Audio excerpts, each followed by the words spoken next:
In the context of ongoing geopolitical conflicts, in this video I want to propose a Marxian analysis of why today's Western hegemonic powers are struggling to win wars or even maintain their empire when pursuing the logic of decapitation.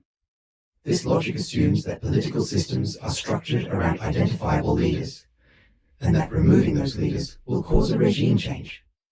So, to win in Iran, we must eliminate the Ayatollah. In Venezuela, we should remove Maduro. In Russia, defeat Putin, and so on. This pattern is repeating but increasingly fails. Removing the head of a belligerent group no longer guarantees its defeat. So what is the Marxian analysis? It's a way of studying societies through their material base and cultural superstructure. The base refers to the material conditions of production and reproduction of a society, how it sustains itself basically, while the superstructure points to the cultural forms, representations, and ideologies that identify and bring awareness of the material conditions in which a society is living in. But the superstructure is not passive. Culture also feeds back to the base. It mobilizes citizens to develop new or better material conditions, and then reshape the superstructure, then the base again, and on, back and forth, in a dialectical loop. I'll use the example of ancient Greece to make this clearer. This society's material conditions was based in agriculture and animal labor. So one's daily life in ancient Greece was continually in close proximity to domesticated cows, horses, and it should come as no surprise that cows and horses appeared in their mythology as cultural hybrids, like with the Minotaur and the Centaur, figures that fused human and animals. In other words, the creatures that lived alongside humans all day long returned to haunt them in their dreams at night. Today, of course, this material base had shifted. It shifted twice, actually, from agriculture to industrialism, and now to digital networks, where computers have become central tools of communication, labor, and socialization since the 1990s. Now humans are continually in close proximity to technological systems, and this generates both new potentials and new anxieties. Previously embedded in hierarchical structures, individuals now find themselves within decentralized and interdependent networks. Agency becomes distributed, relational, and less focused in individual leaders. So what superstructure can emerge from this technological base? In a time of rapid growth in networked computing and digital globalization, the Borg was first introduced on syndicated television in the late 1980s to embody a mythology that expressed the anxieties of technological mediation, the loss of individuality, distributed agency, and the collapse of clear boundaries between humans and machines, as we saw with the loss of boundaries between humans and animals in Greek mythology. Their Borg intelligence was not centralized, but distributed across the collective. They initially had no leader, no command structure that could be targeted, and their strength relied on redundancy and adaptability.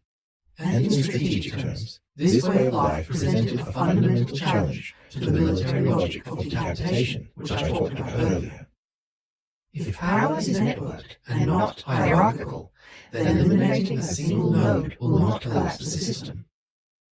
The Borg could not be defeated like in a chess game, where capturing the king wins the game. At this point, the Star Trek TV series encountered a narrative dilemma. Faced with an enemy that could not be defeated through the demise of its leader, the script writers had two options. Either rethink the conflict in non-hierarchical terms, or reshape the enemy to fit familiar models.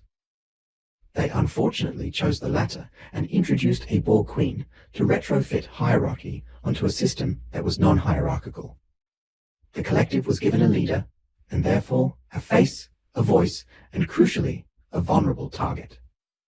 The Queen could be killed, and once again, the Star Trek crew could defeat their enemy via the logic of decapitation.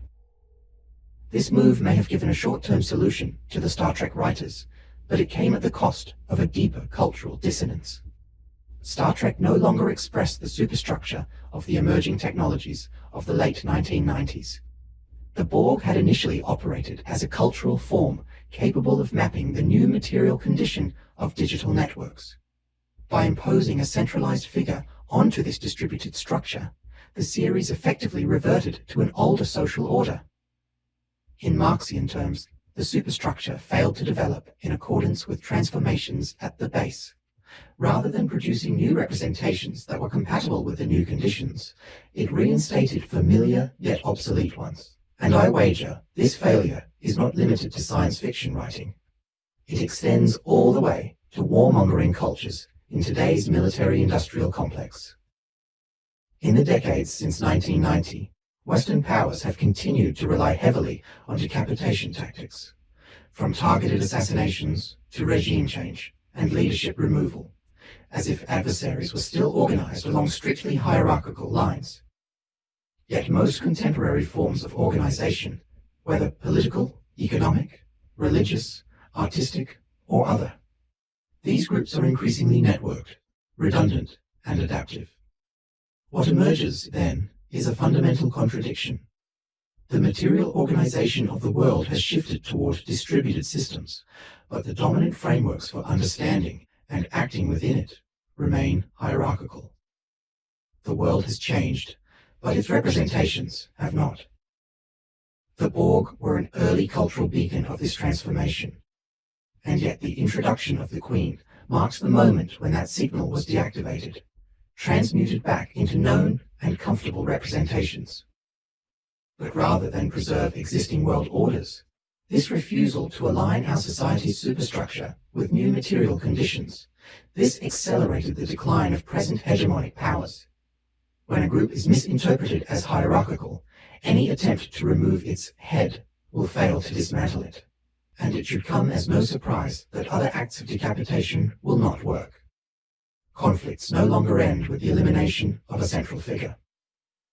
The Borg and countless other cultural signs have suggested this since the early 1990s. In a world where power is distributed, where more resilience emerges from interconnection and shared knowledge rather than centralization and secrecy, in this world, strategies rooted in domination and decapitation increasingly miss their objectives.